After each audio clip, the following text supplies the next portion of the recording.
আমাৰ team BTR গোটেই log লাগি আমি এখন 17 জনীয়া এখন কমিটি ইতিমধ্যে আমি প্ৰস্তুত কৰিছোঁ আৰু সোনকালে আমি পঞ্চায়ত নিৰ্বাচন শেষ হোৱাৰ লগে লগেই 10 তাৰিখ মানৰ ভিতৰতে বা 11 তাৰিখৰ ভিতৰত 10-12ৰ ভিতৰত আমি আমাৰ BTR মিছন BTR আমি কাম আৰম্ভ কৰিম।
रात को उन्होंने एक मस्जिद के ऊपर अटैक किया जिसके अंदर एक इमाम साहब और एक खादम थे और एक पड़ोस के राहगीर थे, वो जो है ना वो शहीद हो गए हैं।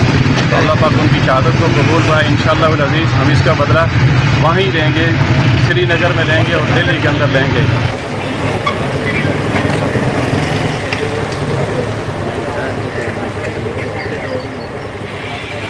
रात को 12:45 का टाइम था तो हम सोए हुए थे। एक ड्रोन आया और सीधा वो उसकी थोड़ी सी हाइट ऊपर थी। उसके बाद 3 ड्रोन आए हैं, वो तीनों का ताक़ुब मस्जिद थी, उन्होंने मस्जिद पर हमला किया जिससे मस्जिद का सेन, मस्जिद के आगे एडमिनिस्ट्रेटिव ऑफिस और उसके आगे मस्जिद की छत वो सारी तबाह हो गई थी।